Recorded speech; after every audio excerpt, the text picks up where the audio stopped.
Adequate notice of this meeting has been provided to the Co-Star, the official newspaper of the Borough, Belmar, and the Asbury Park Press on December 22nd, 2021, and notice of this meeting was posted on the bulletin board of the municipal building. I'll take roll call. Councilman Brennan? Here. Councilwoman Kinney? Here. Mayor Walsifer? Here. Councilman McCracken? Here. Councilman Carvelli? Here. Well, if everybody could join me in saluting the flag of our great nation. I pledge allegiance to the flag of the United States of America, to the republic which stands one nation, under God, indivisible, with liberty and justice for all. Everybody can remain standing for a moment of silence for our troops, their families, all our first responders, and I'd like to mention Cy Reitmeyer and Mike Repsha that passed away. They were longtime residents. They passed away since our last meeting.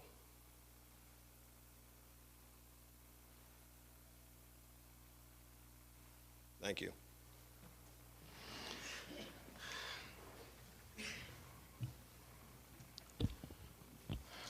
Okay, workshop. April, we have anything for workshop? I don't have anything. Anybody here have anything for workshop? No. I don't think we have anything this meeting. All right, moving on, April petitions. I do not have any petitions. Okay. Approval of the minutes, February 15th. Can I have a motion to approve the February 15th minutes? Motion.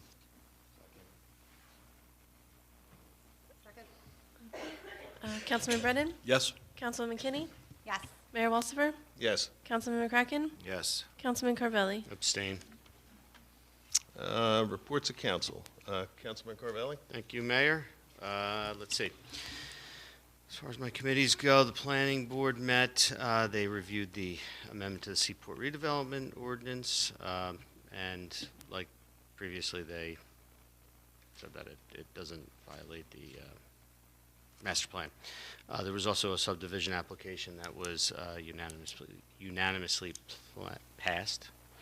Harbor Commission, I was unable to make that meeting, so perhaps Councilman Brennan can fill us in on that. And then the Finance Committee has not met since our last meeting. So those are my committees, and that's my report. Thank you. Thank you. Council President McCracken. Thank you, Mayor. First thing, I'd like to give a shout out to my good friend Tom Burke. Tom, it's great to see you here. Thanks for coming to the meeting. The Belmar Housing Authority meets on Monday, so I'll have a report regarding the Housing Authority at the next meeting.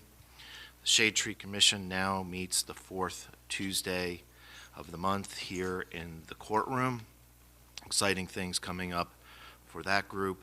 They're planning educational events for Arbor Day with the St. Rose and Belmar Elementary School fourth graders, where they'll be doing an educational program about the importance of trees and doing a demonstration on how to plant trees.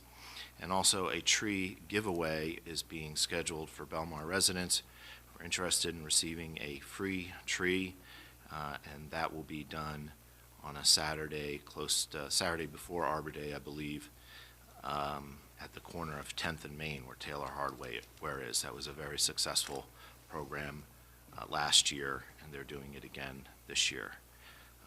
Obviously, it's a big upcoming weekend in Belmar. We have our investiture mass at St. Rose on Saturday at 10 o'clock, and then, of course, the parade on Sunday. I wish everybody a happy parade day and remind everybody to enjoy the day and be safe. Thank you. Councilman Brennan. Mr. Mayor, I didn't have any commission meetings this past week, but I am still working with the Environmental Commission on the podcast for the walking tour of Belmar. It's really coming along very well, and we're looking forward to getting some, we're going to order some signs to replace the ones that were lost after Sandy, and looking forward to working with DPW to get those installed. And I just wanted to wish everybody a happy Mardi Gras. Those of you who know me know through my children, I had a long association with New Orleans. I got to go to Mardi Gras for the first time 2 years ago, so love these beads. Very happy, and make sure Ash Wednesday tomorrow. Everybody goes home by midnight tonight. Thank you. That's my report. Councilwoman Kinney. So we talked about the newsletter last time. The newsletter should be done and out about mid-March.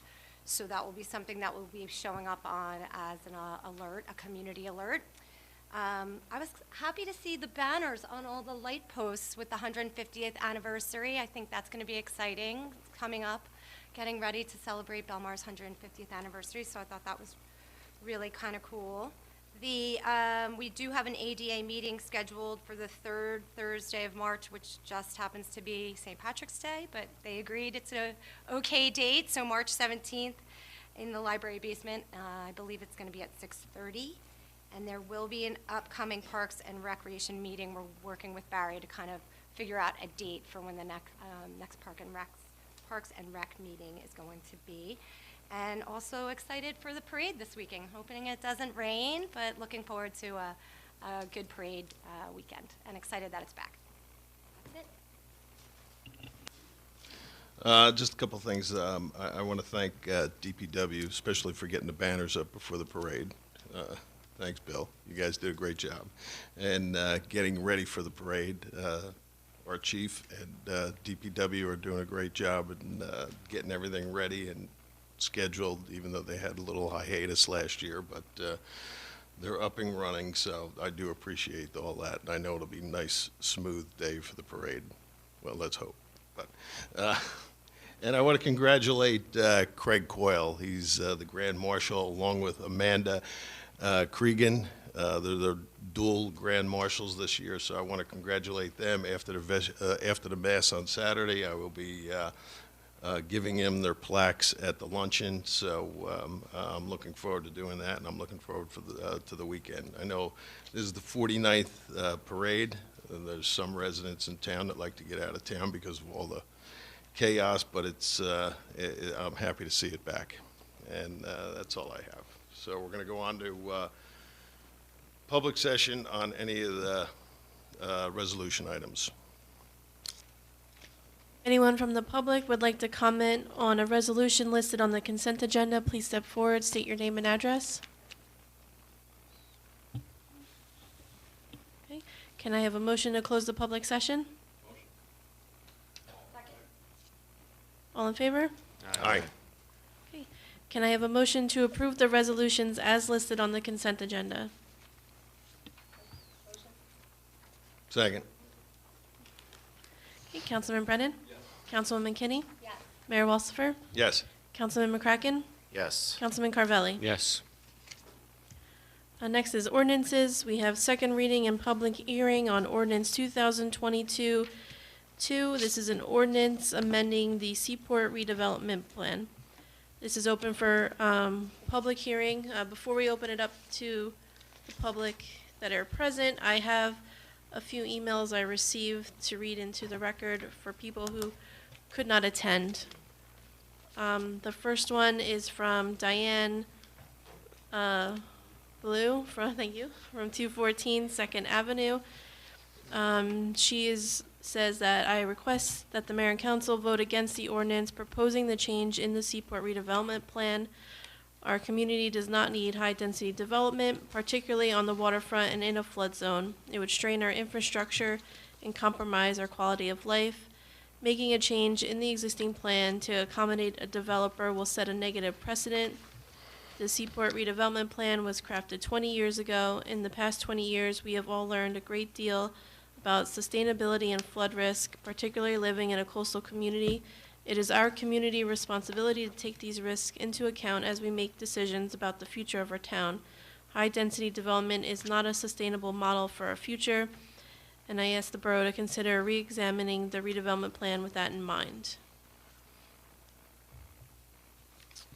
And then I have one from Mary Brennan.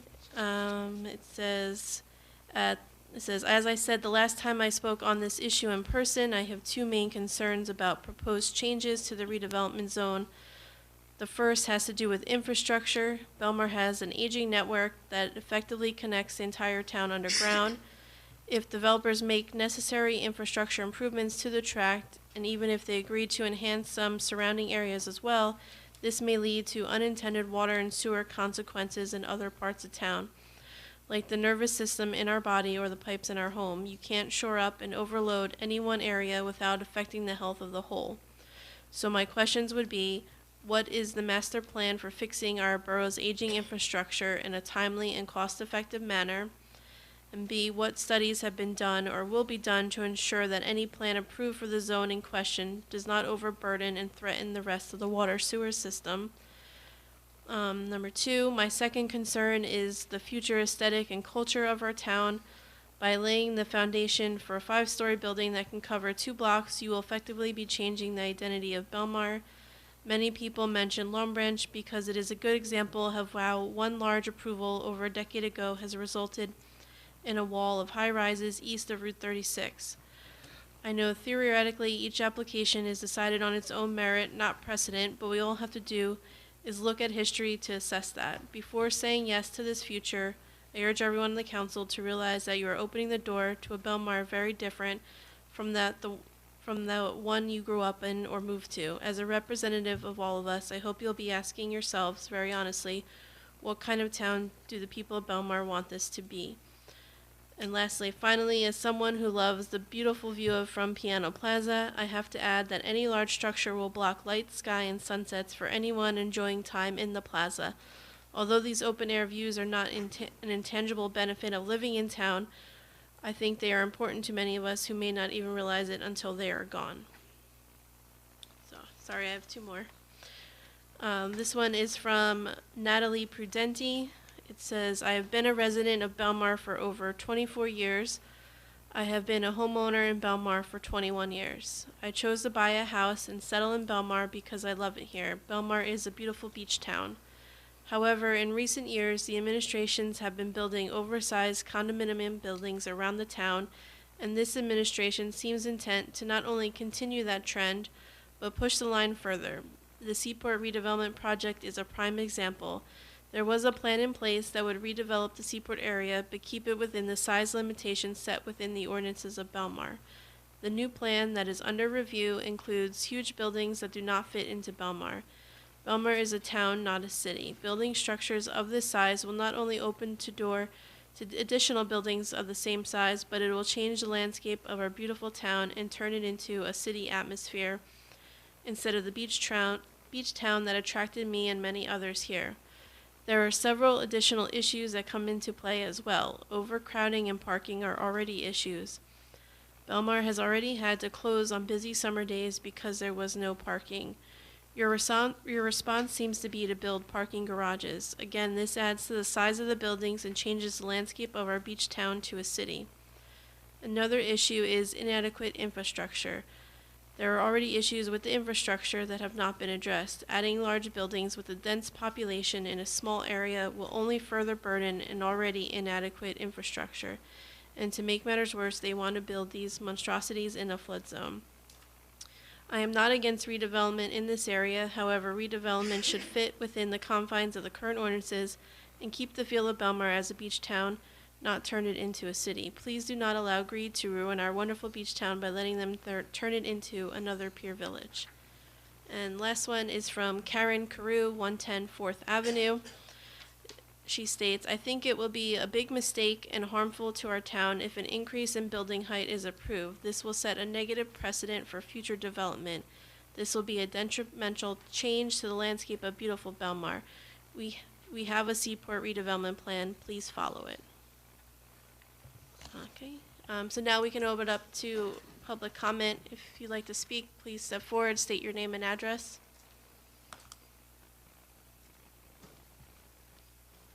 Okay.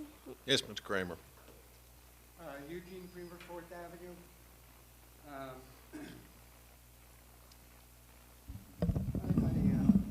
I read proposed ordinance, and this all has to do with New Jersey's local redevelopment and housing law. The first 2 pages is a good recital of the actions that have been taken by Belmar mayor and council over the years. But what is missing is in 2013, Belmar took action using the local redevelopment and housing law and determined that the entirety of the town was an area in need of rehabilitation. Now, that has nothing to do really what's before us tonight, except for the map, which is in the attachments. There's an area there that's designated as an area in need of rehabilitation, where the entire town is an area in need of rehabilitation.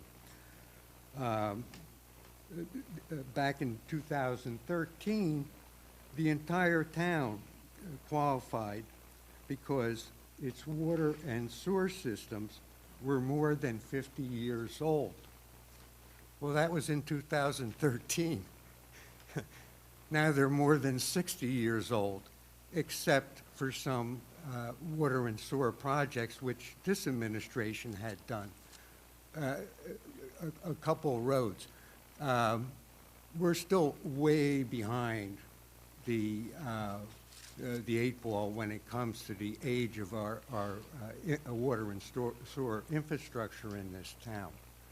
So I would like that plan or drawing revised to indicate that the entire town is an area in need of rehabilitation.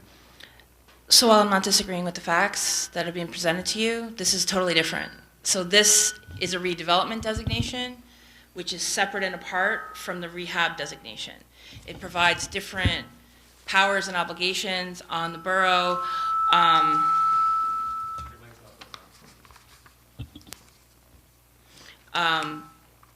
And there are different things you can and cannot do in a rehab designation versus a redevelopment designation.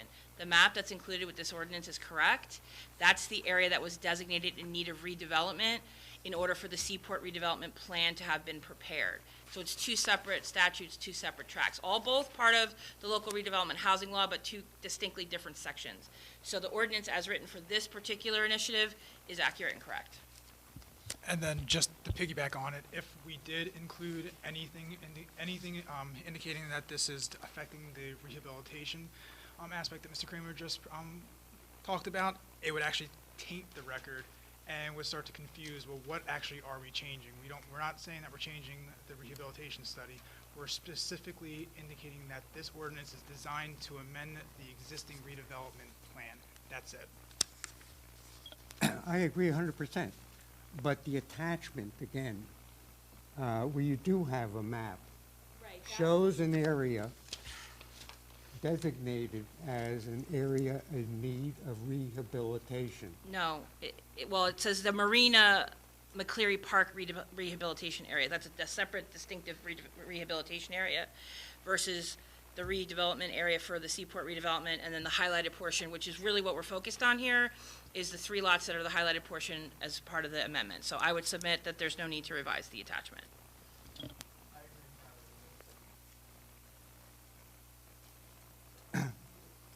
I'm sorry, I was just trying to get correctness there.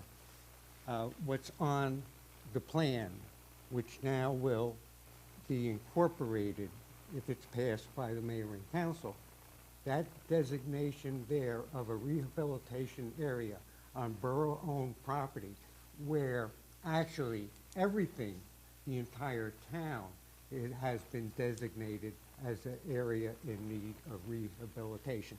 I agree, it doesn't affect what you're talking about tonight, but the map is wrong, okay? I respectfully disagree, and I don't know how many other ways I could say it. So I understand what he's saying. I don't agree.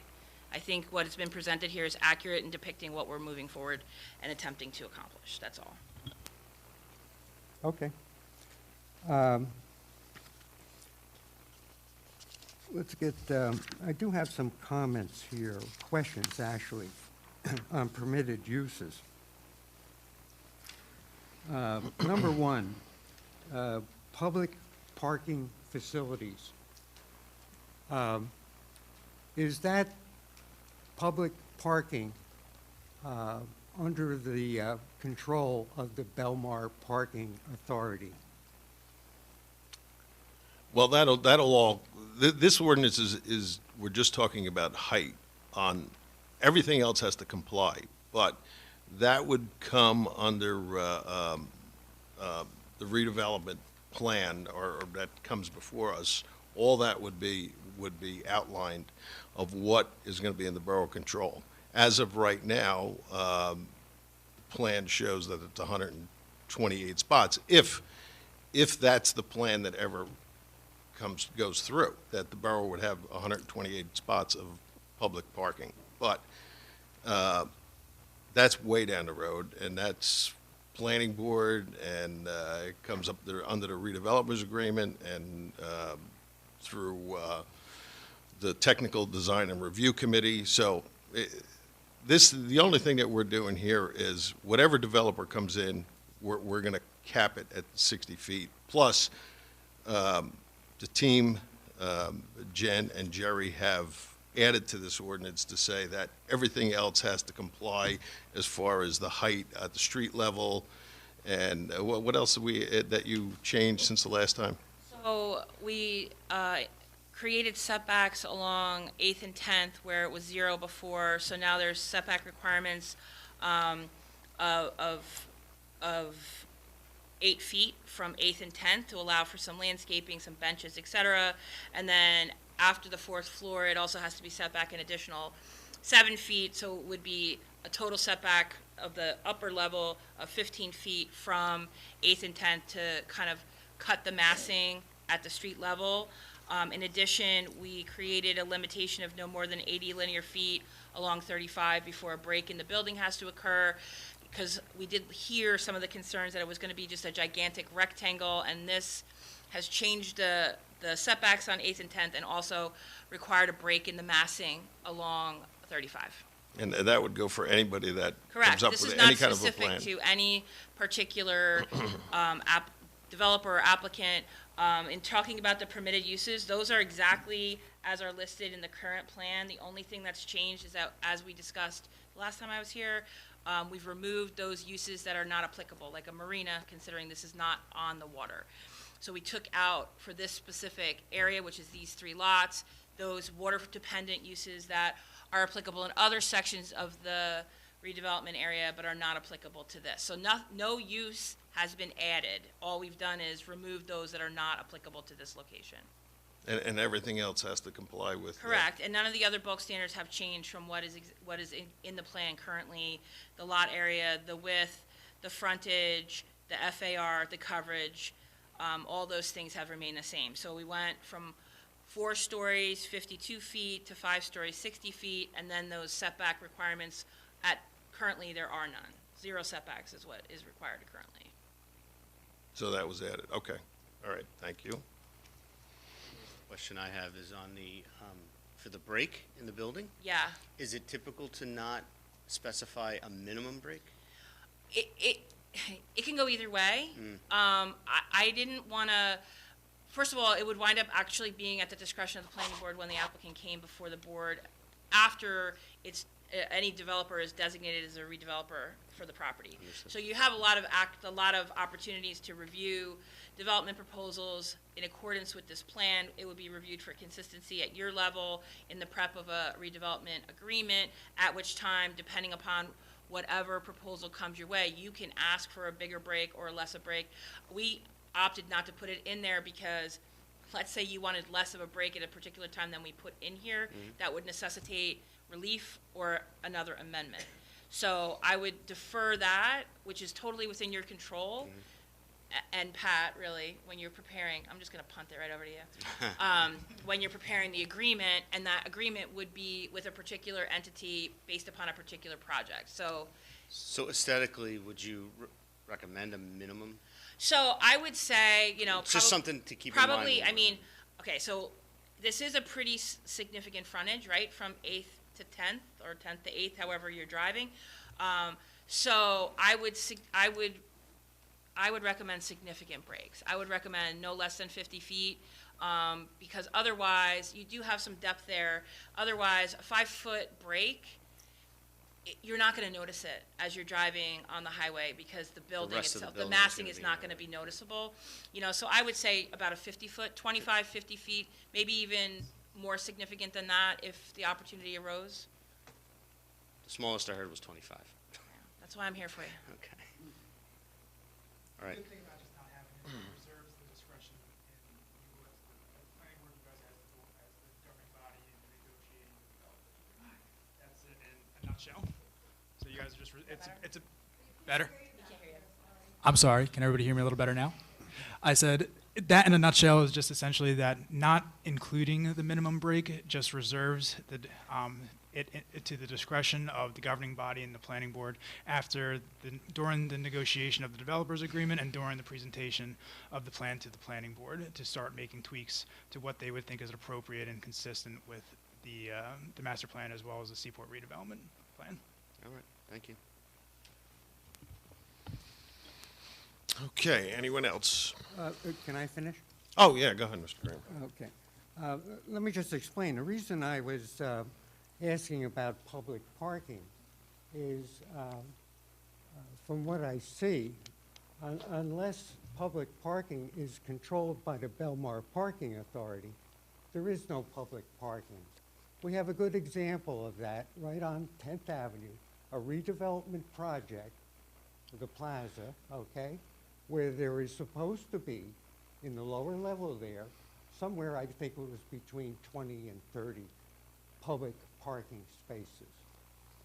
The experience here in town, that unless something is controlled by the Belmar Parking Authority, then that any parking that they may call public gets to be something that's monopolized by the tenants and the owners of the building, period.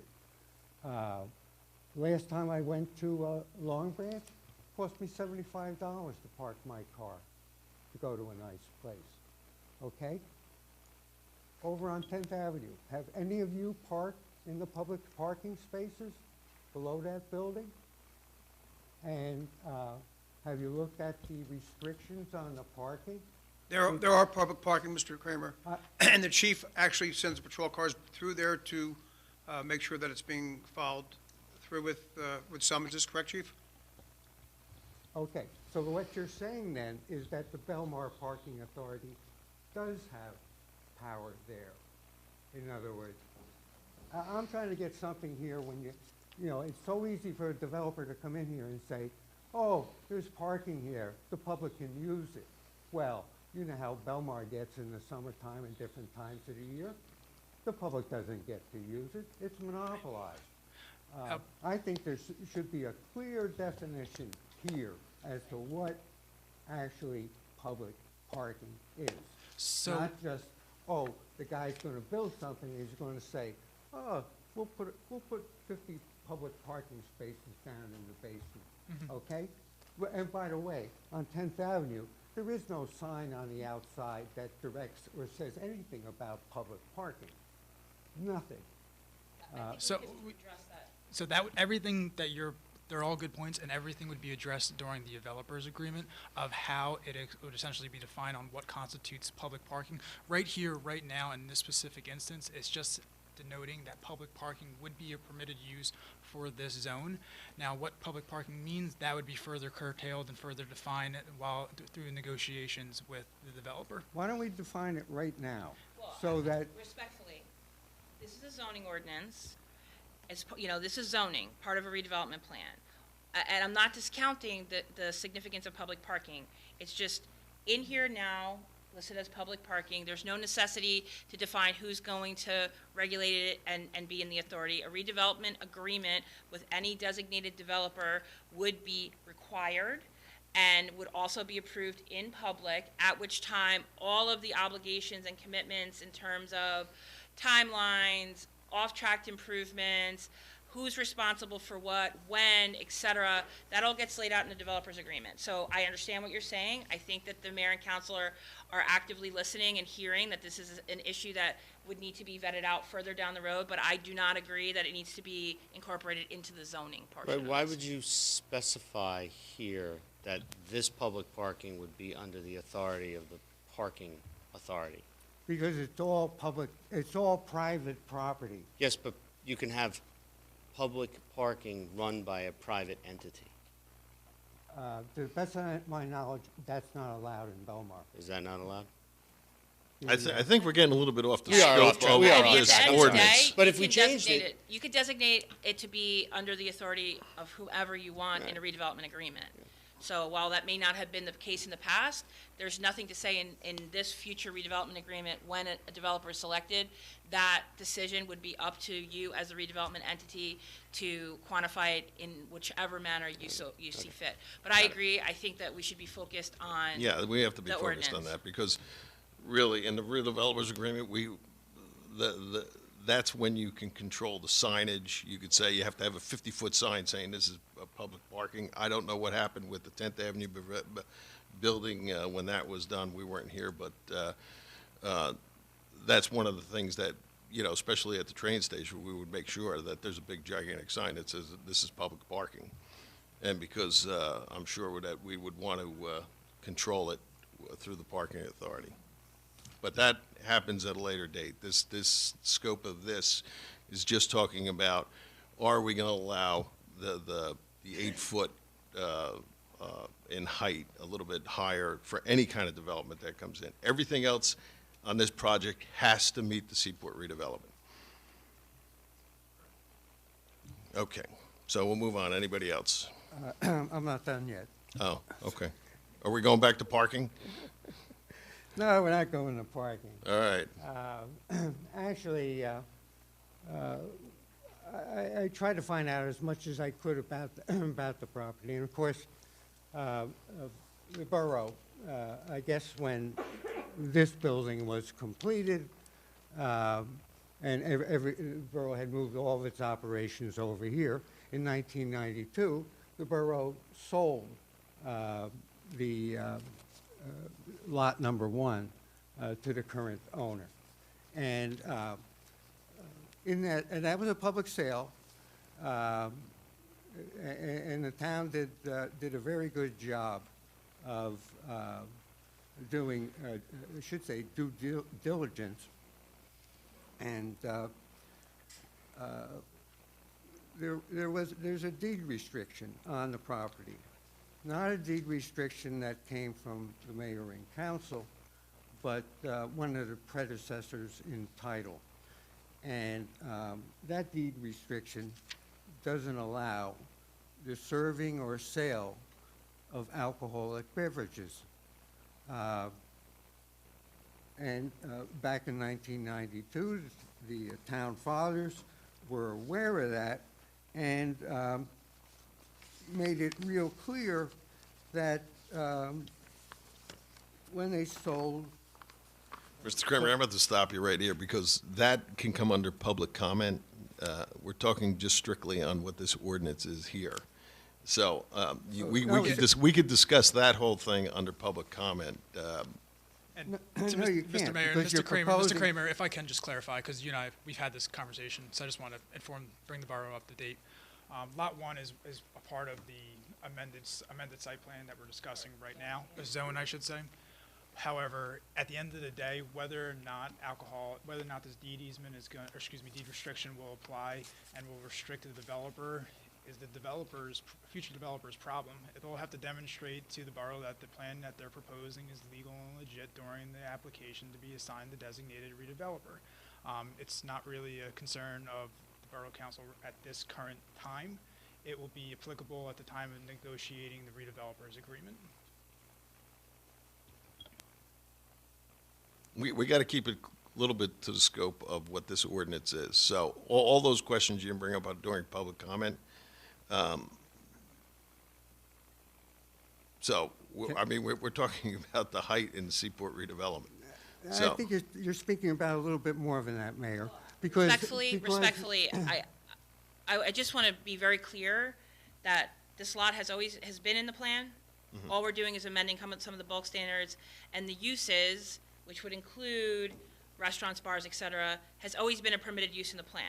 So whether they put it on this area that's deed restricted, which I have no knowledge of, or they put it on lot 2 or lot 3 or whatever, because we don't have a development application in front of us currently, again, that's something that they're gonna have to demonstrate can be done in accordance with not only the restrictions in the plan, but any other encumbrances on the property. But this ordinance is not introducing that lot to this use. It's in there currently. So I just want to bring the scope back to what we're focused on here, and this is I think this got brought up the last time we were here, and so I'm aware that there is an issue potentially. I'm sure any prospective buyer would be made aware that there is a potential issue, and they're going to have to work it out, and then they're going to have to come to you with a plan that works from all sides. But that's not really what we're focused on here. Mr. Kramer? Well, I'm sorry, but I think you are focused on it because you're saying it's a permitted use. Currently a permitted use. That has not changed. This lot is in the redevelopment area now. That use is permitted now.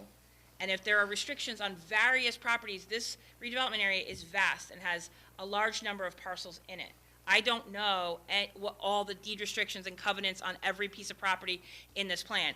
Number one, that's going to be a private negotiation between whoever purchases the property and whoever sells the property. That's not really my role to do title searches and things like that. We're not at that level. We're kind of at 10,000 feet now. That's like down the rabbit hole later. And if it comes to fruition that that's in fact the case on that lot, then whatever plan comes before you as the redevelopment agent and the planning board will have to comply with that. But we're not introducing that use to this lot that's currently in the plan today.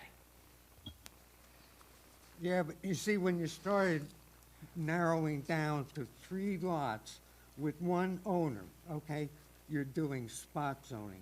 So you have to look at it under. And I can't, I understand we're going to agree to disagree because I don't agree with you. I don't think this is the time and place for this conversation. I think this ordinance, the plan is there. It's been approved and it's been amended multiple times. That use has been there on this lot. This is not new. And it's not spot zoning as well. And this is redevelopment law.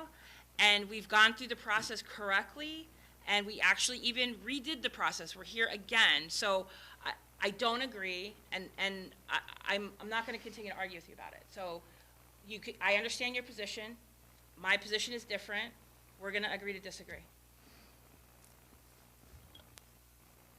I'm done. Okay. Jerry?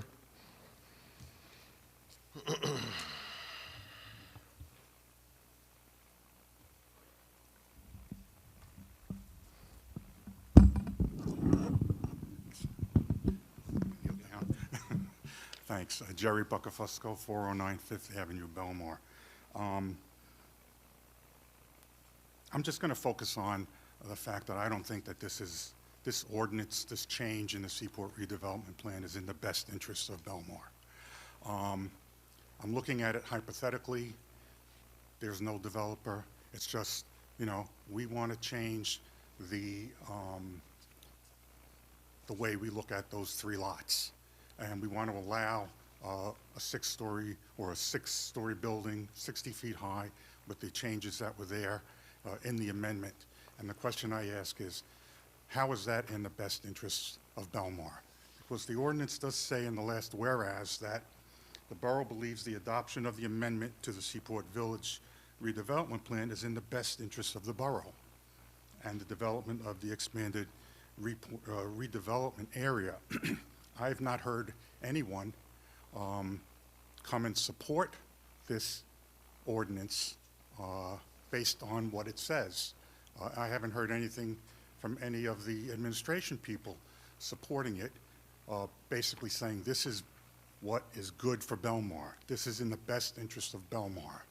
And I think a lot of it has gotten muddled with people looking at I won't even call it the proposed development, but the anticipated proposed development that is going to go on here. But I'm focusing just on the change. And I think the council needs to look at whether or not this amendment, just on its facts, is in the best interest of the borough of Belmar. Because I think what people are trying to say is, what they think is it's in the best interest of the people who own the property, but it's not in the best interest of Belmar. And I think that's the decision you have to decide. You know, a no vote says it's not in the best interest of Belmar and we're not going to do it. A yes vote says, yes, it is. And I think that's going to be interpreted as a yes vote, meaning yes, it is for the owners of the property. Thank you. Anyone else?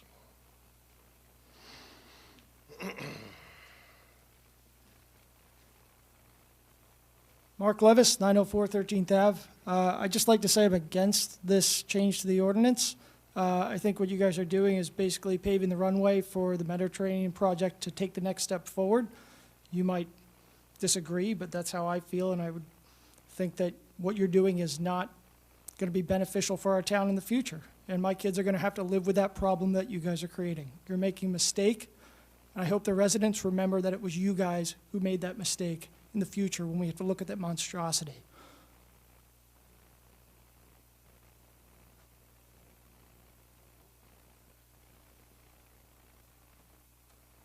Sherry Russo, 1218 Briarwood Road in Belmar. I think that it's too big. Like, everything that we do is always to make it bigger. It's never to make it smaller. It's never take it down a story. It's never to make it, like, give a little more parking. It's never to make it, like, easier on residents that live here. So we used to have the Seafood Fest, and we had to move it because too many people came, and we had to close down the town, and there were too many cars, and there were too many things. Well, 10 years prior to that, nobody ever imagined would have to do that. 10 years past where we are now, nobody's ever going to imagine that what that could be. You're all my age-ish, and so we didn't know Airbnbs growing up. Nobody ever thought that would happen. Nobody ever thought those rentals would happen. Like, everything is to be bigger, bigger, bigger, bigger, which is more cars. Like, if you go down my street, people are shared driveways. And those shared driveways are because not every family had a car. Do you know? And there's not too many families now where each person doesn't have a car. And children in high school have cars. And once upon a time, Belmar wasn't even built for that. Do you know, and here we are going bigger, bigger, bigger, and make it wider, and have this little narrow alley, like, isn't that what you call it in the city, an alley between two buildings that's only a certain amount of feet that you can walk down. We won't define how much space that is yet, and I understand all that. But I just feel like for the future of Belmar, you know, we drove through Long Branch, and those are deeper lots that they're putting those huge buildings on. And while we were stopped at the light, I looked at those lots in Long Branch to see how deep they are. And this lot that we are putting this building on isn't as deep. And I don't know, you know, Long Branch is whatever. This is literally me just driving in the car. We were going somewhere. But this is a smaller area. It's not as deep of a lot. We're talking about, you know, infrastructure. And, you know, I don't believe any of you even live on this side of Main Street. Do you know? And so here I am on the other side of Main Street near this building where there's already flooding, where water's coming down my street during a storm. And here we are going to make bigger and bigger and bigger. And I just don't feel that's correct. Thank you for your time. Yes, Trina. Hi, Katrina Klapsis, 1304 B Street. I'm not sure about this, whatever project is going to wind up down the road, but I would like you to know that I know a lot of people are in opposition, come up and voice their opinion about the opposition that they have, all good reasons, I guess, whatever. But I would like you to know that there are a lot of residents who are not opposed to this project. They may not be the vocal ones, they may not come up here, and they may not say anything to you, but not everybody is against this ordinance. And I'm talking specifically about this ordinance now. It went in front of the planning board, as far as I understand, and unanimously, 2 times, I believe, the planning board approved this change, just to the height, just to this project. So, we all elected you. I know I wouldn't want to be in your seat, but I do want you to know that not everybody is opposed to this, even though people won't come up and say that to you. Thank you. Thank you. Anyone else? Yes, Joe. How are you, Honor? Joe McAvoy, 700 Main Street. I just have two quick questions on the height. I'm still torn, which way to go. It depends what's proposed for that area, but I know we're just talking about the height tonight, Mayor. So, first question is, I don't know if I read it right, but the mean elevation of the building is measured from Main Street? Is that correct? It's the average of, it's the average grade. So this is a big area, so The it's average grade from Main Street? from the center, the curb, the top of curb, around the perimeter of the building. Okay, I read it wrong then, I guess. The other thing is, the maximum height goes to the lower roof eave, correct? It's the average of, so it's the midpoint, and so if there's multiple, like, I know where you're going, right? So if Right. there's multiple roof heights, Right. you take the midpoint and you average it. Okay. Because the way it reads, it seems like. It's very convoluted, there's no doubt about it. Because I just don't want a developer coming in and saying, okay, the max height is 60 feet to the roof eave, let's add, I can't do the 20 math. feet or whatever, I right? You can't don't do want the it to, math in my right. head, but the Fibonacci ratio or sequence that Yes, a lot I of understand, architects and yes. designers use, they'll say, let's add 27 feet of roof peak, and it'll look beautiful. How can you argue it? It's God's ratio, right?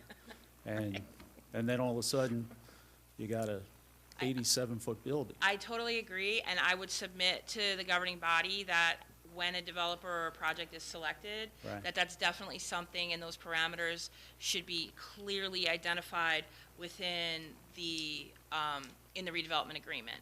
Because I agree, But now you're, like, back to Mr. Kramer's point, we're on the height now, and maybe that should be, well, the height is 60, up from 52.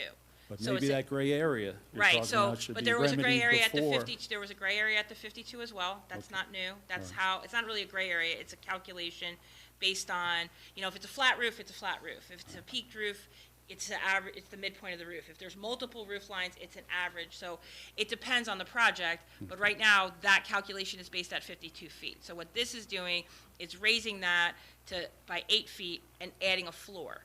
So an average residential floor is 8 feet. So that's where that came in. I will admit, I did look after the last hearing to see whether it would make sense to maybe not keep it at 60 to reduce it. But if you're at 52 and you're adding a story to go to 55, a 3-foot floor makes no sense whatsoever. Sure. So I do understand that, but that's how the definition, the building height definition reads. So we're really just changing that to the 8 feet. But again, this is different than like traditional zoning where someone comes in and it's a whole plethora of opportunity and you say, I'm picking this is the use I'm picking and this is what I'm doing, and so there's limits. This gives through redevelopment, it gives the governing body a lot more control over the design, the roof line, the pitch of the roof, how many different heights that can be, and all that gets vetted out in the redevelopment agreement, but the definition has remained the same. It's just the measurement is now 8 feet higher All right, in this specific area. I read you. Thank you, ma'am. You're welcome. Anyone else? All right, April, seeing none. I have a motion to close the public hearing. Motion. A second? All in favor? Aye. And can I have a motion to adopt ordinance 2022-02? Motion. Second. Councilman Brennan? Okay. Well, everybody knows how I'm going to vote, so I just have to say a couple of thoughts that have occurred to me. I must say I agree with a lot of the concerns we heard about the infrastructure. I think that's a very valid concern. And also, I got to be honest with you. We're only voting on height on this particular parcel, and we're not voting on any kind of development. But honestly, this issue would not have come up if a proposal hadn't been presented to the council, and we have to talk about that. My opinion, my attitude might be different if I'd have seen a different proposal, but the thing that we're going to be faced with if this passes is the proposal that was presented to us, which I think is way too big. And I'm very concerned about the density, the number of units. I mean, the market right now, the housing market right now is on fire, but I've lived long enough to know that that kind of thing doesn't last. And what's going to happen when the market bottoms out again and, you know, people are having trouble selling their properties and they're going to have trouble renting these. This, you know, the thing we were presented with was, you know, high-end, a lot of amenities. How are you going to handle that? Again, I know we're not voting on that, but it would be disingenuous of me not to realize that that's part of what's happening here. You know, I'm going to vote no. Councilwoman Kinney? Okay, so I have listened to what everyone has said here and has written and talked about. I similarly also have talked to a lot of people in town who are not opposed to this project, who are not against the height being what it is and is proposed to be. I actually called Patrick the other day and had a conversation with him about this so that I was clear on this ordinance, and it was made entirely clear to me that this was not going to be an approval for the entire Seaport redevelopment, that this is only this parcel, this block 87, lots 1, 2, and 3. And so, you know, I am for progress, and many people in town are for progress. I was encouraged to hear that there's going to be a break in the frontage. I did not know about that, so that is encouraging to me. I'm not sure about the usage either. I'm not 100% sure that we need this density in apartments. I'm not there yet, but all we are voting on tonight is the height, correct? So if- Just And the the bulk setback. standard, so you're not voting on Right. any project. So the setbacks on the 5th floor. The setbacks setbacks on on the 8th and 10th sidewalk. up to the 4th floor, the bump out on the On the 5th 4th floor, floor. the breaks along 35, I'm and the o- height. yeah, and I looked at that, and so if that's all that this vote is on, then I am a yes. Mayor Walsifer?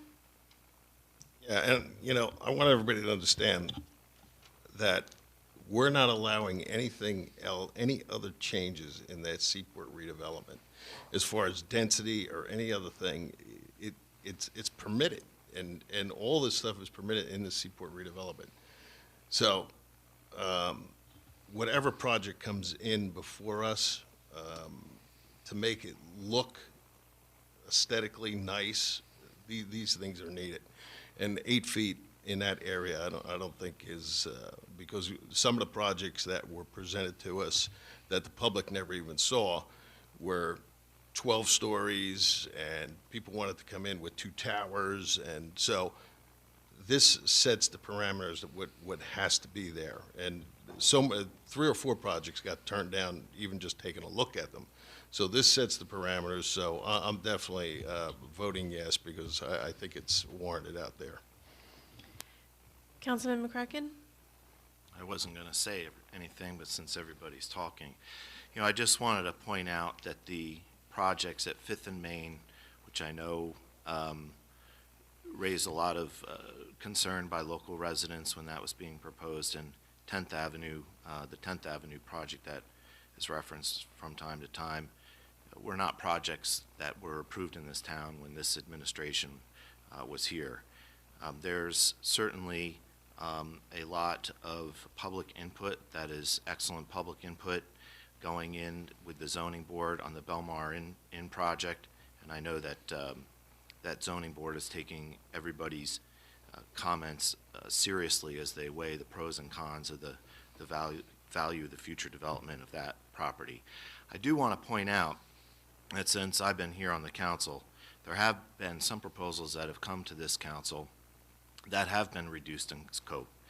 And one example of that is the Bank of America project, where that owner came in, had more density, more apartments, less parking, less setbacks.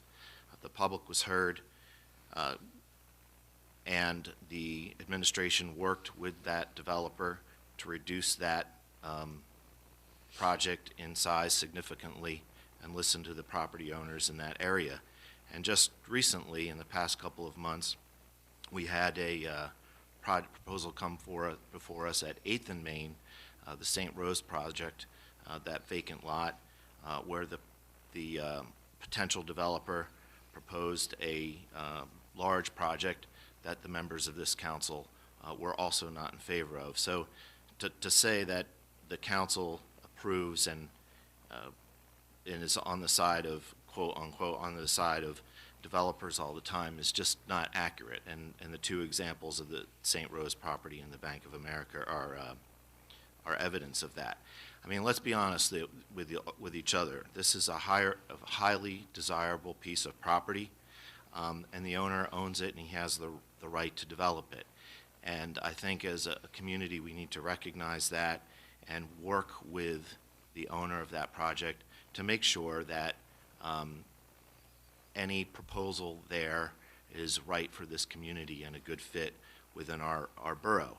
And I think that we can certainly get there. I mean, many developers have told me that this is the most desirable property right now in Monmouth County. So to think that a good project or any project, whether it's the Mediterranean or any other, isn't a good project to go in there, certainly there's an opportunity to have that project to be the right project. However, at this point, I am concerned that this ordinance may not get us here. I mean, one of the challenges that we have is that everybody who's come up and spoken and everybody who has opinions on the council, everybody's right. And everybody just wants to have the best for our community, whether it's done tonight or whether it's done in a developer's agreement, which I know that the mayor is very committed to, along with our planners and that kind of thing. So I think we're going to get there. I think there's going to be a great project there, and I think it's going to be to the benefit of the town eventually. But tonight, for purposes of this ordinance, I'm going to vote no. Councilman Carvelli. Yes. Okay, next is ordinance 2022-6. This is a second reading and public hearing on an ordinance amending Chapter 3 Tourism Development, altering the tourism fee assessment. It's open for public comment. If anyone would like to speak on this ordinance, please step forward, state your name and address.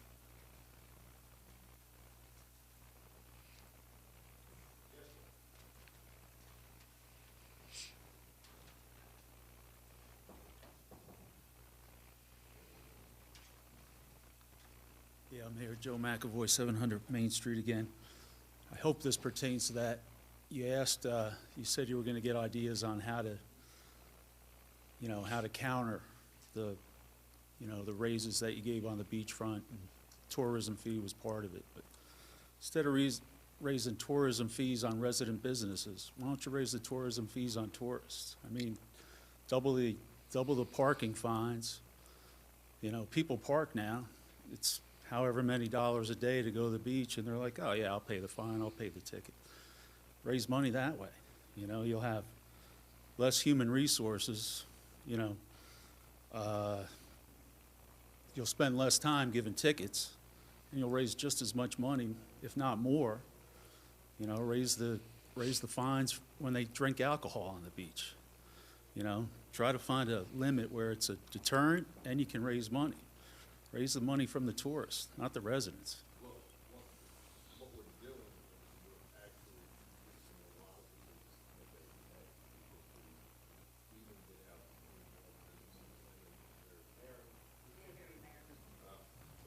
My God. What we're actually doing is we are decreasing the costs for the businesses because Right. they had two different things that they had to pay into. They had to pay into tourism and they had to pay into the SID.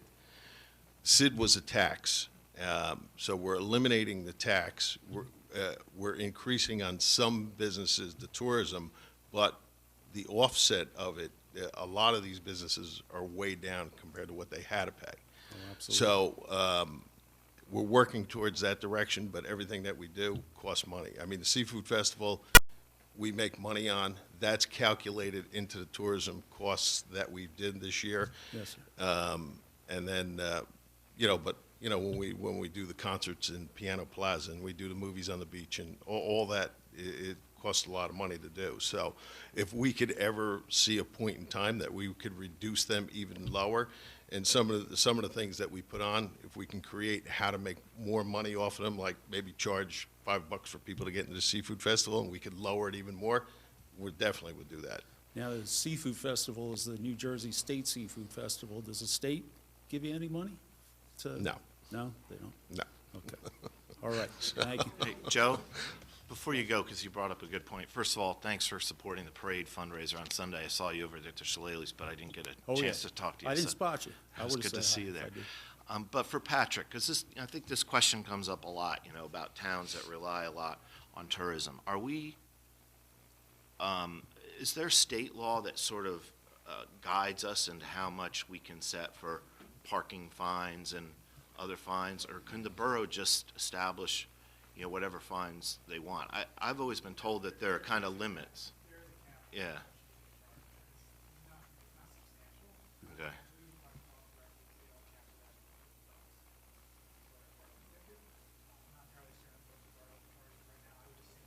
Don't forget your mic.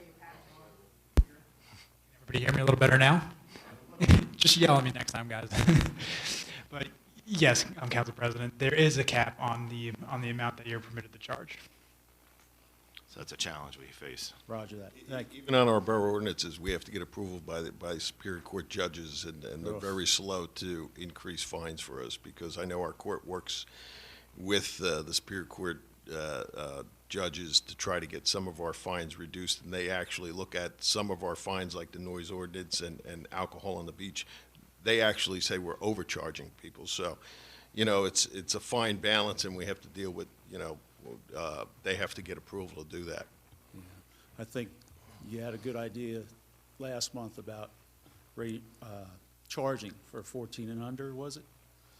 And for beach badges, and that would reduce a lot of, Yeah, so we're talking about that. That'll probably be coming up bringing at the revenue next and reduce council problems meeting. at the same time. So, Yeah, all right. 14 and up. thank you. 14 and up. Yeah, not 14 and under, Joe. 14 and up. All right.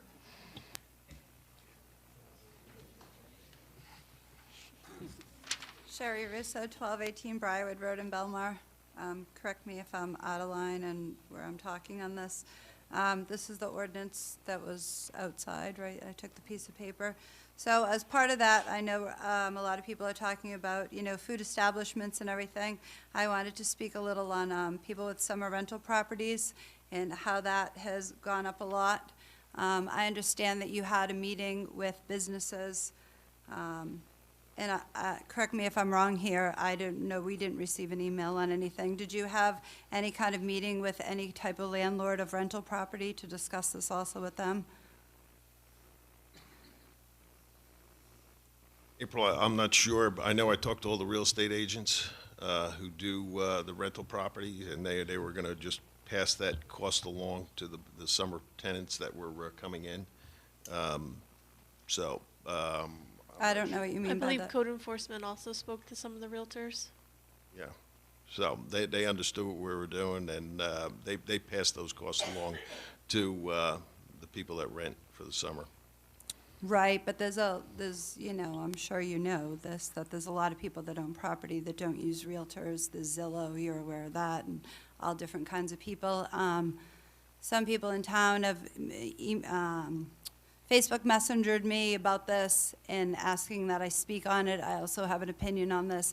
You must have some kind of a list of people that get COs year after year on their rental properties. I'm sure it wouldn't be that hard to talk to the owners or send an email to them themselves instead of going through realtors, which only a certain percentage use. I feel that it should be all-inclusive, that every landlord should get equal opportunity in what's being said to them, and not whether or not you use a realtor or you also own a business in town.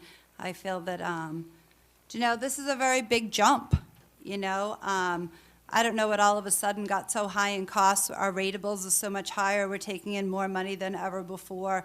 During COVID, we got money, and yet things have gone up like 1,000%. That's a huge percent, and I just want to say that I feel that that's extremely high.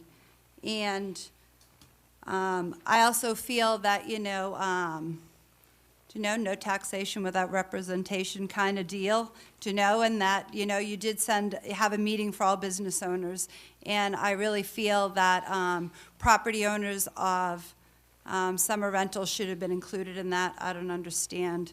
Or maybe a separate meeting or something. But I do feel that, you know, here we have this, you know, high percentage of an increase, and we're kind of like, we'll go talk to the realtors. Well, we'll talk to some of you, but not you specifically. And I just don't think that's fair in town. Do you know? This, sorry. You know, I Yep. hear what you're saying, Mm-hmm. but this gets advertised in the paper, correct? Oh, I understand that it happened. No, but I mean, it's out there. It's not like we passed it behind closed doors. Oh, no, I'm not saying that, but I'm saying that, like, if you owned a restaurant, there was a meeting, was there not at Shillelagh that you sent an email out to the business? I'm just saying, I Sure. believe, and he's just said, the mayor just said that he had April talk to the realtors. And so I'm just saying that in addition to that, people that own rental property that don't use a realtor also should have been sent an email. You must have emails because we all get COs. But why should they be sent an email? He just said that the realtors were talked to. Okay, but why should the Why talk property- to only a percentage? Like, why talk to a realtor but not? Well, I mean, are you saying that they weren't given proper notification? No, I just like to be included in the discussion. Okay. Yeah, I don't That think was- that, I'm not saying like, oh my God, Jesus, like you didn't announce it loud enough or Okay. something. I just would have liked to had an opportunity to like sit down with maybe other landlords instead of all of us like messaging each other in this group on Facebook Messenger, to sit down with you all and say, here are our problems, we feel that this is wrong, what happens if, so let's just say for instance here, So right? I think I understand what Right, you're saying. but let's say I We're- get a bad tenant this year, right? Yeah. What do I do about that? Maybe I'd like to like talk about that, and you say, oh, the fines are higher, but I'm offering you this if something bad happens, or whatever, some kind of a discussion.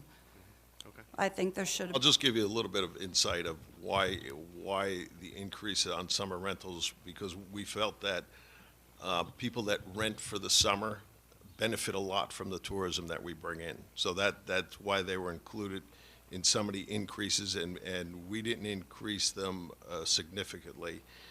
We thought that it was fair raises that we've done. And, you know, the summer people that come in, they come into Belmar because a lot of, all of our advertising and everything that we do, to try to get good people to come in to rent Airbnb or whoever is renting, benefits a lot from the tourism. So that's how we divided it up on who would pay for what. Now, you know, I understand that you wanted to be notified of why we were doing the increase, and be a we part do of the appreciate that. discussion. Yes. So my suggestion is, please, what we're going to try to take everybody's email addresses in the future so we can notify everybody on any kind of changes, because I'm not sure that all the summer, the people that rent themselves in the summer, we have all their email addresses. We tried to put it out to everybody that was going to be involved. We sent it out email. I sent letters out. So, you know, some people just didn't get it, and we're sorry about that. But that I'm just explaining to you why Right. what we did.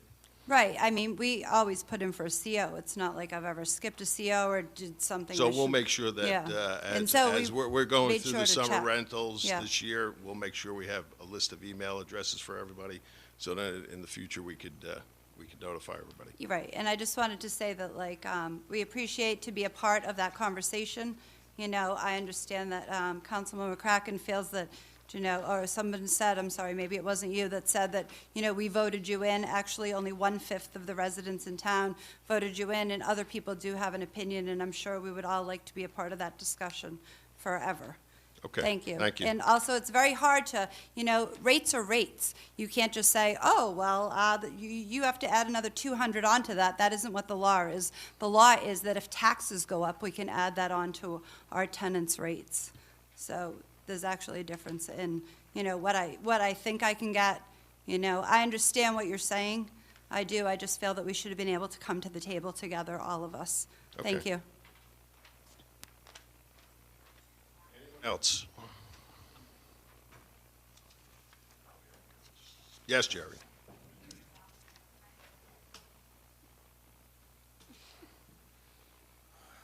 Gerald Duckafusco, 409 Fifth Avenue. question I have is, how much money is anticipated to be raised by these fees? I don't have the exact amount, but probably I think between 150 and 170,000. Okay, and I assume that that was based on some need, like to use that money? I mean, how did you get to that figure? Because it just seemed curious to me that all these numbers are, they're nice round numbers, 250, 1,000. I'm wondering why, how did it come out to be 1,000? Maybe it should have been 800, or 200 or 75. I mean, so how did these what was the basis for these fees? The basis for the fees were, we calculated all the costs of what it cost everything in town to run tourism. And then we started to take a look at who benefits the most from tourism. The people that benefit the most pay the most, and the people that still benefit from tourism but might have one apartment to rent, they still benefit from tourism for the summer rentals. Year-round rentals don't have to pay. So we based everything that whatever happens during the summer, and summer rentals, and just like I said before, believe it or not, the landlords benefit from the tourism things that we do. So that's why they were included in it, in the increase in costs. So, and then we divided it up equally. And then we removed the tax that was put on all the business owners. So in most cases, the business owners that were paying both are now reduced significantly. Will this be like a budget item? Are we going to see how much Yes, money because is being taken in and how much is spent and how much is surplus? Yes, that all has to come out, it all has to be transparent, every dime of it, and it'll be adjusted every year as we go along. Okay, thank you. Anyone else? April, seeing none? Can I have a motion to close the public hearing? Motion. And a second? Second. All in favor? Aye. And can I have a motion to adopt ordinance 2022-6? Make the motion. Second? Councilman Brennan? Yes. Councilman McKinney? Yes. Mayor Walsifer? Yes. Councilman McCracken? I'm going to make a couple comments. This program got a rough rollout, and I think that, everybody learned about how we can maybe roll out a program like this better in the future. But the merits of this new system, I think, are much better. I don't think they are. They will be much better, and they will benefit the business owners in this town much more, I believe. Number one, it eliminates a tax, combines two agencies that were working in Belmar, often competing against each other and maybe not communicating as effectively as they should have. It establishes an ongoing and source of funding that can be calculated for years to come. It ends inequities. People who are in pilot programs are now paying in where before they weren't. It creates a much more transparent process for our borough in that this budget will be developed by tourism. They will work with the CID and the business owners on that budget and create a year-long plan to put together as a community, as the Tourism Commission, to benefit the business owners in this town. There's not going to be any more offsets from the general fund for these types of activities, and creates a streamlined system to move forward that is going to benefit everybody. So I think this is a great thing. It's streamlining government. It's much more transparent. It's much more equitable, and it's going to benefit our businesses much more, I believe. And so I vote yes. Councilman Carvelli? Just adding to what Councilman McCracken just talked about, the BBP used to come to us with a budget. They would get their money. That's how there would be an assessment on the businesses or on the properties actually. But they had to pay for it. They had an attorney. They had an accountant. They had to have financials audited. So there was a lot of costs, additional costs that were being paid out of that money. All of that is now gone. and the BBP will get to collaborate on projects with tourism, and I think it's a more symbiotic way of running these two entities. So I'm voting yes. Thank you.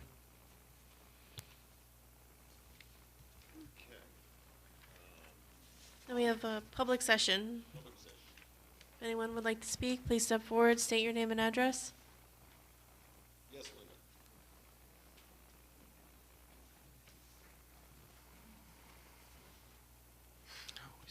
Linda. Linda Sharkus, 4th Avenue.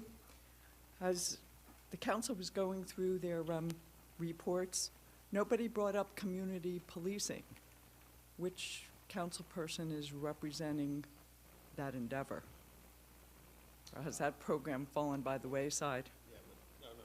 We just had discussion like 2 meetings ago. Oh, we had discussion about 2 meetings ago that how the chief got together with myself and are enhancing that program. So there's some changes being made, and then we're going to roll it out to all the block captains. We're going to start having meetings with all the different sections real soon and letting them know what the changes are going to be. Okay. So I think the chief reported on that 2 meetings ago that we had that. Yeah. Oh, I missed it. All right. My first meeting that I missed, and it was something important. All right. All right. Thank you. But yeah, we're going to have, stay tuned because we're going to be having community policing meetings. Anyone else? Yes, Joe.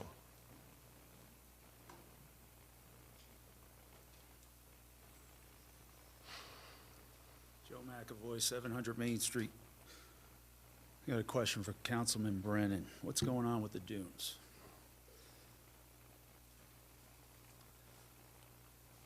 DPW could address that more specifically? I thought they outlawed bulldozing them years ago, 3 years ago. No, you're not allowed to bulldoze between March 15th and September 30th. But anything in between there is acceptable. And to keep the sand from blowing out onto the boardwalk, we got to lower them in some areas. Right. Mayor, done a lot of research on this. There's 5 towns, 5 municipalities on the coast between Sandy Hook and Cape May that don't have dunes or a protective seawall. We're one of them. Now, if we just planted grass after Sandy, what was that, almost 10 years ago, we'd have 5 and 6 foot high natural dunes with a root system that goes all the way down through the beach. That's all we had to do.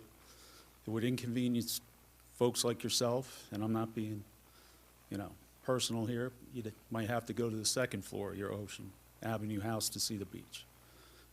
I got an answer from Councilman Brennan years ago. He said, "Oh, that'll never float in Belmar. People want to pull up to the boardwalk and read their paper and drink their coffee while they look at the ocean." DJs would be against it. Now, those 2 reasons Stop to you not real protect quick. to not protect an entire municipality from inundation from the ocean. They did a bore test up on the Bay Shore after Sandy, right? They went 12 feet down. They went back hundreds of years, thousands of years, actually. They went 1,200 years back in a bore test. I can't remember how far down they went. But they found out the 500-year storms occur on average every 70 years. We're just rolling the dice on this. And, I know there's a lot of sand near the boardwalk, but one of these years, something needs to be done about it. Because we're just rolling the dice on this. We're going to lose the boardwalk again, and who knows if the state's going to, pay to replace it next time, and it's just a matter of time. We might see it again. We might not see it in our lifetimes. We might see it twice in the next decade. And the way things are going, I don't know. Believe me, we had discussion, and I had it with DPW. I wanted to move the fence out away from the boardwalk and then put another 20-foot fence, Yes, 20 sir. foot out further, build the dune in between those 2 fences, so we would never have the sand build up at the boardwalk.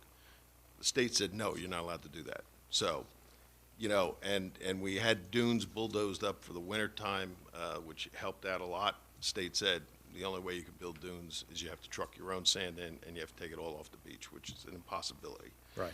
So we have to deal with state regulations all the time on everything that we do down the beach. But it just made sense to me to say, hey, let's move the fence out 20 feet, put another snow fence 20 feet, plant all the plants in between the two of them, let the sand build up, let them get rooted so that the sand's not coming over on the boardwalk and we can control that.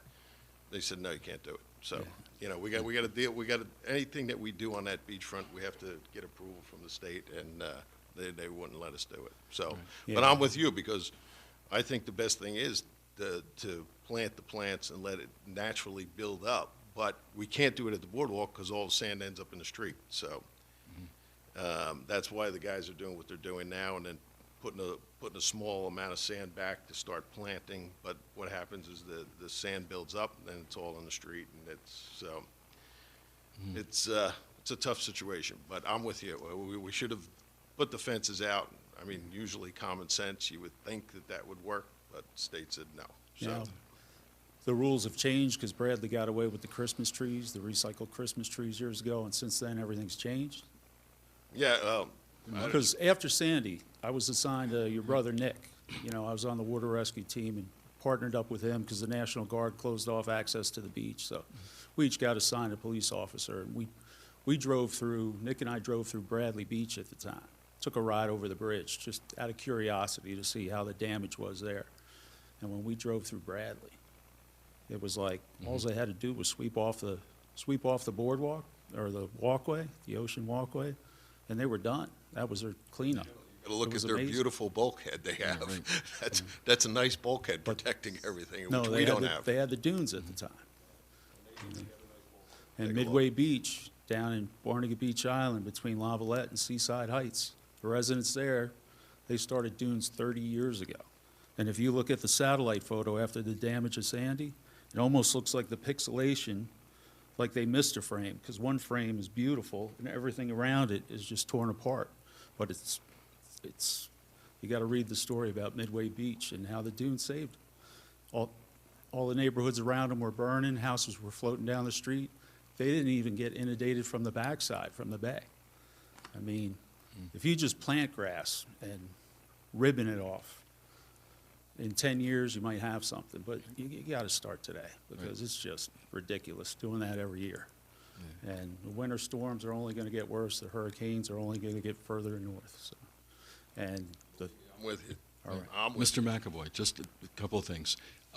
As far as the plants that you and I helped plant, Right. DPW tried to save as many as they could. Oh, know. I understand that. Right. That was And unsavable. when they're done with the project of moving the fences and moving the sand, I'm going to get with them, we're going to assess what our options are as far as planting again. And just another thing, just to make sure everybody knows this, how much things have changed. The grass that you're talking about, that I agree with you. If we'd have planted it right after the storm, even just right in there in that 10-foot section next to the boardwalk, we wouldn't be even dealing with the problems we're dealing with now. But now, because our beach is an environment for an endangered sea amaranth plant, the DEP has made it very clear to us that we can't plant dune grass anywhere on our beach. Yes. So, I mean, the logic avoids me, it escapes me.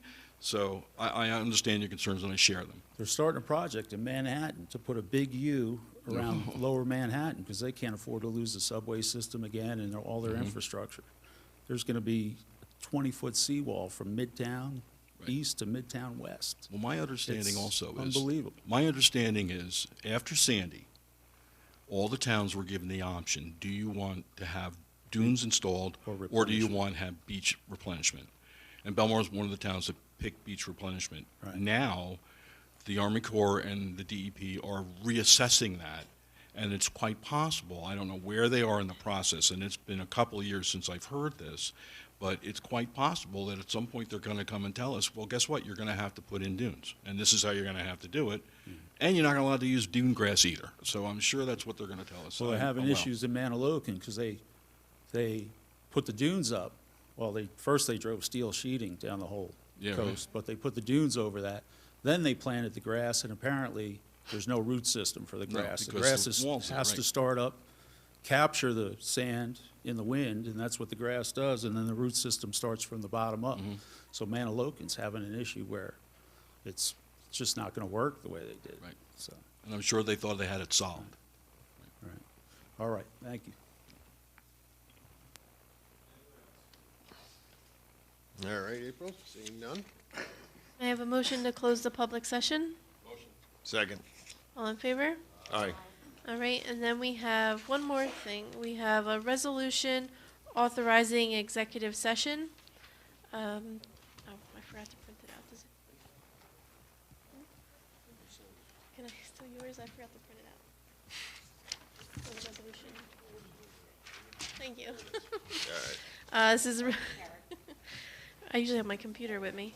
Resolution 2022-60, this is a resolution that states, whereas Section 8 of the Open Public Meetings Act, Chapter 231, permits the exclusion of the public from a meeting in certain circumstances, and whereas there is adequate notice to the public of this meeting, and whereas the Borough Council is of the opinion that such circumstances presently exist, now therefore be it resolved by the Borough Council as follows. The public shall be excluded from discussion of and an action upon the hereinafter specified subject matter.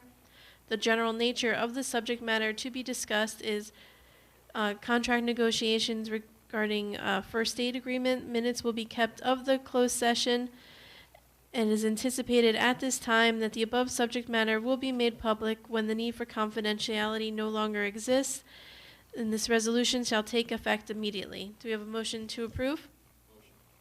Second. April, will we have to come back out here to adjourn the meeting?